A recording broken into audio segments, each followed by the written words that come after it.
পণ্ডিতেরা বলেন, আদিম যাযাবর জাতিদের মধ্যে একটা জাতি পৃথিবীর বুকে ঘুরতে ঘুরতে শেষ পর্যন্ত আমাদের দেশে এসে আস্তানা গেড়েছিল। এই জাতির নাম বুঝি আর্য জাতি। অবশ্য অনার্য জাতি বলতে ঠিক কাদের বোঝায় আর তারা এলোই বা কোনখান থেকে, এসব সমস্যা নিয়ে বড় পণ্ডিতদের মধ্যে অনেক রকম তর্ক বিতর্ক আছে। কিন্তু ওসব কথা নিয়ে তর্ক যতই থাকুক না কেন, একটা বিষয়ে কোনো সন্দেহ নেই, আর্যরা আমাদের দেশে এসে পড়ার আগে থাকতেই এখানকার মানুষ সভ্যতা গড়তে শুরু করেছে। আর্যদের যে সভ্যতা, তার নাম দেওয়া হয় বৈদিক সভ্যতা। তার আগেকার যে সভ্যতা, তাকে বলে দ্রাবিড় সভ্যতা। আর্যদের ভাষা থেকে জন্ম হয়েছে সংস্কৃত, প্রাকৃত, পালি, এমনকি আজকালকার বাংলা, হিন্দি, গুজরাটি ভাষা। দ্রাবিড়দের ভাষার থেকে জন্ম হয়েছে তামিল, তেলেগু, কেনারিস, মালায়ালাম ভাষার। আর্যদের ডেরা ছিল দেশের উত্তর দিকটায়, দ্রাবিড়দের ডেরা ছিল দেশের দক্ষিণ দিকটায়। আবার দ্রাবিড়দের আগে ভারতবর্ষে আর এক সভ্যতা ছিল।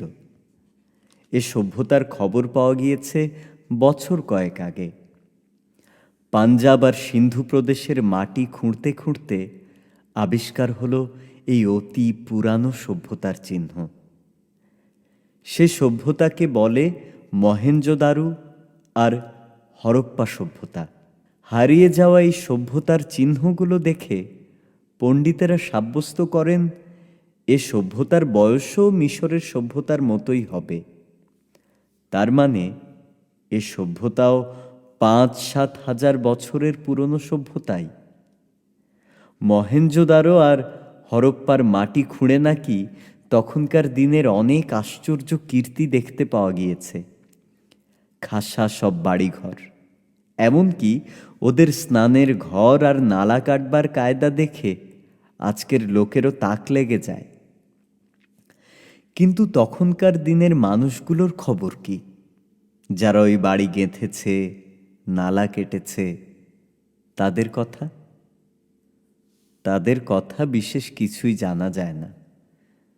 তবে নিশ্চয়ই আন্দাজ করা যায় তাদের অবস্থাও মিশরের সাধারণ মানুষের চেয়ে ভালো ছিল না।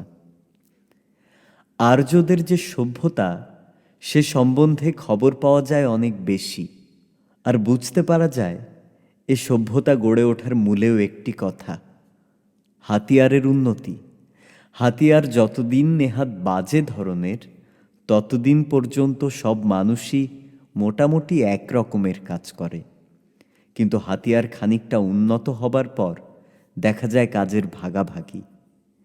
সবাই আর এক রকমের কাজ করে না, এক একজন এক এক রকম কাজ করে।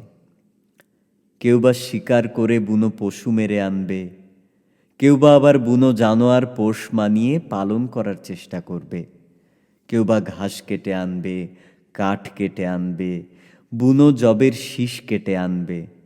আগুনকে ঠিকমতো জ্বালিয়ে রাখার দায় কারুর উপর। কারুর দায় হলো বুনো জবের পিঠে তৈরি করার, ঘাস থেকে আসন বোনার। আবার যুদ্ধের দায়টা কারুর ওপর ভার আকাশের তারা দেখে হিসেব করার, নদীতে কখন বান ডাকবে, কিংবা কখন থেকে বইতে শুরু করবে শীতের হাওয়া, কবে নামবে বর্ষা। এই রকম নানান লোকের ওপর নানান কাজের ভার। মানুষের হাতিয়ার যত উন্নত হলো, তখন থেকে নানান রকম কাজ, নানান জনের মধ্যেই নানান কাজের ভাগাভাগি। কাজ করার এই ভাগাভাগির দরুনই আর্যদের দল শেষ পর্যন্ত ৩ ভাগে ভাগ হয়ে গেল। এক একটা ভাগের নাম দেওয়া হলো এক একটা বর্ণ। যাদের ওপর ইন্দ্রজালের ভার আর আকাশের তারা দেখে হিসেব পত্তর করার ভার, তাদের নাম দেওয়া হলো ব্রাহ্মণ বর্ণ। যাদের ওপর লড়াইয়ের ভার, তাদের নাম হলো ক্ষত্রিয় বর্ণ। বাকি সকলে অর্থাৎ কিনা বাকি সব সাধারণ মানুষের দল, ওরা হলো বৈশ্যবর্ণ। মনে রাখতে হবে, এই অবস্থায় শুধু তিনটি বর্ণই, শুধু ব্রাহ্মণ, ক্ষত্রিয় আর বৈশ্য।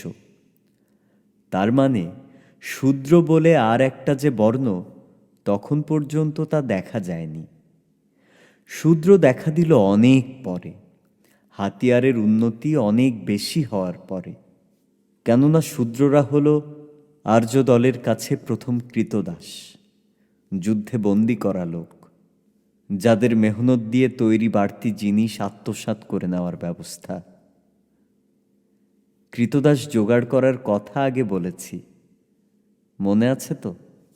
যতদিন পর্যন্ত হাতিয়ার খুব বেশি উন্নত হয়নি, ততদিন পর্যন্ত যুদ্ধে বন্দী করে আনা মানুষদের মেরে ফেলা ছাড়া আর কোনো উপায় নেই।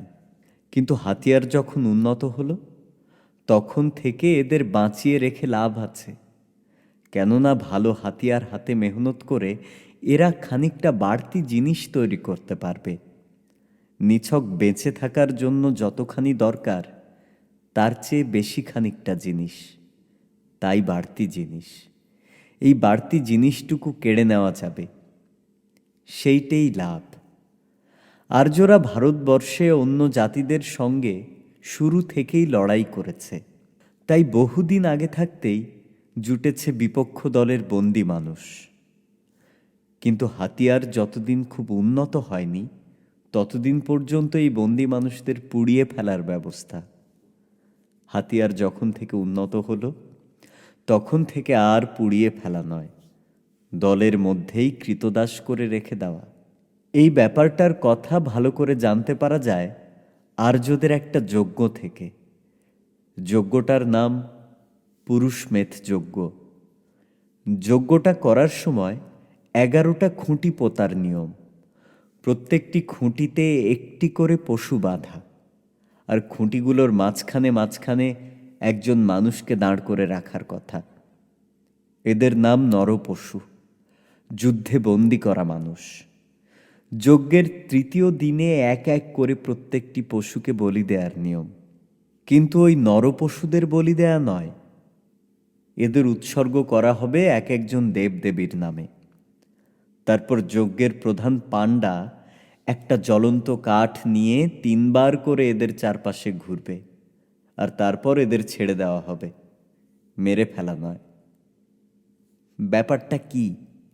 এ ধরনের যজ্ঞ করার মানে কি? ভেবে দেখলেই বুঝতে পারা যায়। এককালে ওই বন্দি মানুষদের সত্যিই মেরে ফেলার ব্যবস্থা ছিল, কিন্তু তারপর শুধরে নেওয়া হলো সেই ব্যবস্থা। ওদের আর মেরে ফেলা নয়, জিইয়ে রাখা। কিন্তু কি হিসেবে? কৃতদাস হিসেবে, শূদ্র হিসেবে। তাই আগে ছিল শুধু 3টে বর্ণ, ব্রাহ্মণ, ক্ষত্রিয়, বৈশ্য। এখন থেকে দেখা দিল আর এক রকমের লোক, যাদের নাম শূদ্র। আর আর্যরা কবিতা লিখল, সৃষ্টি কেমন করে হয়েছে তারই কবিতা। এই কবিতার নাম পুরুষ সূক্ত।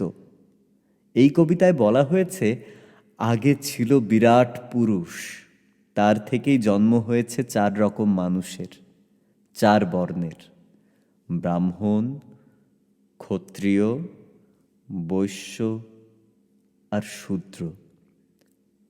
তার মানে আদিম অবস্থায় সব মানুষ ছিল মিলেমিশে, একসঙ্গে, সবাই মিলে যেন এক আদিম বিরাট পুরুষ। তারপর ভাঙন ধরল ওইভাবে বেঁচে থাকার ব্যবস্থায়। মানুষের দল ভেঙে 4 টুকরো হয়ে গেল।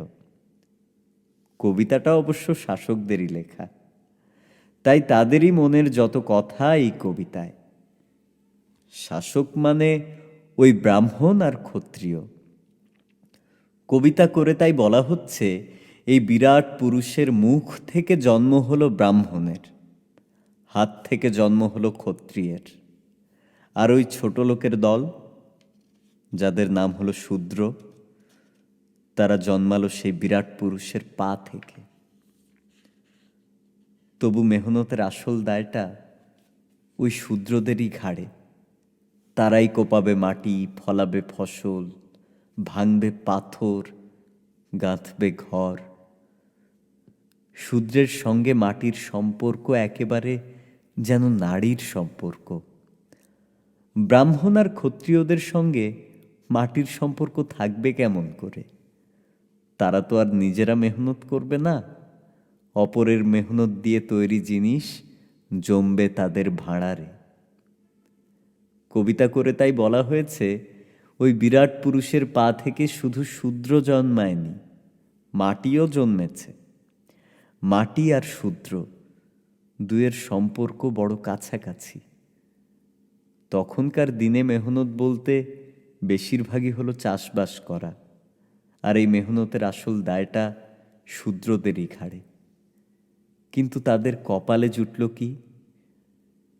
শুধু কান্না, শুধু চোখের জল। শূদ্র কথাটার মানেই যে তাই, যারা কাঁদে তাদেরই নাম শূদ্র। অন্য সব সভ্যতার বেলাতে যে কথা, আমাদের দেশের প্রাচীন সভ্যতার বেলাতেও সেই কথাই। একদিকে রাজরাজড়া আর পাণ্ডাপুরুত, ক্ষত্রিয় আর ব্রাহ্মণ, অস্ত্র বলে আর ধর্ম বলে এরা পরের মেহনত দিয়ে তৈরি জিনিস লুট করে নিজেদের ভাঁড়ার ভরাবে। আর একদিকে শূদ্র, তাদেরই ঘাড়ে বেশিরভাগ মেহনতের দায়। কিন্তু তাদের ভাগে শুধু উচ্ছিষ্ট অন্ন, শুধু জীর্ণ বসন।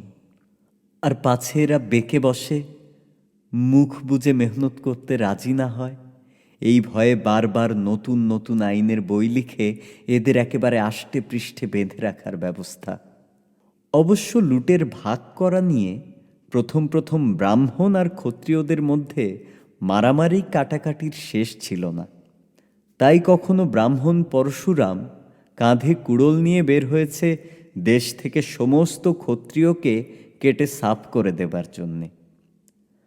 আবার ক্ষত্রিয় বীর অর্জুন কখনো পণ করে বসে দেশ থেকে সমস্ত ব্রাহ্মণ উজাড় করে দেবার। অনেক দিন ধরে চলল এই রকম মারামারি আর কাটাকাটি। কিন্তু শেষ পর্যন্ত যেন ব্রাহ্মণ আর ক্ষত্রিয়দের মধ্যে একটা রফা হয়ে গেল। দেখা গেল ক্ষত্রিয়দের রাজসভায় ব্রাহ্মণকে খুব খাতির করার ব্যবস্থা হয়েছে। কিন্তু শেষ পর্যন্ত যেন ব্রাহ্মণ আর ক্ষত্রিয়দের মধ্যে একটা রফা হয়ে গেল। দেখা গেল ক্ষত্রিয়দের রাজসভায় ব্রাহ্মণদের খুব খাতির করার ব্যবস্থা হয়েছে, আর ব্রাহ্মণদের সম্পত্তি আশেপাশের অসভ্য মানুষেরা কেড়ে নেবার চেষ্টা করলে ক্ষত্রিয় রাজারা তীর ধনুক হাতে এগিয়ে আসছে, ব্রাহ্মণদের হয়ে লড়াই করছে।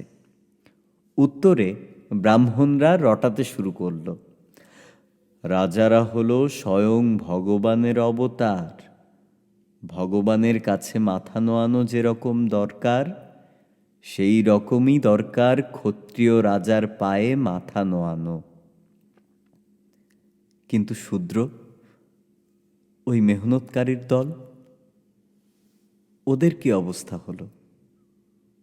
ওদের জন্য দিনের পর দিন কঠিন থেকে কঠিনতর আইন। এইসব আইনের নমুনা পাওয়া যায় গৌতম, মনু, রঘুনন্দন প্রভৃতির লেখা আইনের বইগুলো থেকে।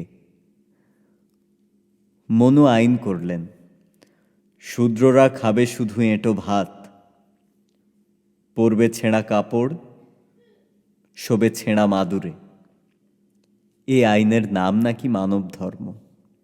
গৌতম আইন করলেন, শূদ্র যদি ব্রাহ্মণের গায়ে হাত তুলতে চায় তাহলে সঙ্গে সঙ্গে সে হাত কেটে দিতে হবে, কিন্তু ব্রাহ্মণ যদি খেয়াল খুশি মাফিক শূদ্রের হাত পা কেটে দেয় তাহলেও সেটাকে কোনো বড় অপরাধ বলে ধরা হবে না। এরকম কতই না আইন, কত হাজার বছর ধরে আমাদের দেশে একটানা এসব আইন টিকে রয়েছে। কয়েক হাজার বছর ধরে ক্ষত্রিয় আর ব্রাহ্মণের দল মেহনতকারী শূদ্রের মেহনত দিয়ে গড়া জিনিস লুট করে বড়লোক হয়েছে। অবশ্য লুটের মাল বখরা করা নিয়ে রাজায় রাজায় অনেক মারামারি, অনেক কাটাকাটি, শুধু আমাদের দেশের রাজাদের মধ্যে নয়, বিদেশি রাজাদের সঙ্গে আমাদের দেশের রাজাদেরও। কেননা রাজারা নিজেদের রাজভাণ্ডারে এত ধনরত্ন জমিয়েছিল যে বিদেশি রাজাদের চোখ তারই লোভে বারবার চকমক করে উঠেছে। শক এসেছে, হুন এসেছে, মোগল এসেছে, পাঠান এসেছে, রাজায় রাজায় অনেক মারপিট। কিন্তু রাজায় রাজায় যত মারপিট চলুক না কেন, অনেক হাজার বছর ধরে সমাজের চেহারাটা বড় একটা বদলায়নি। সে বদল শুরু হলো ইংরেজ আসার পর থেকে। ইংরেজ আসার কথা একটু পরে বলবো।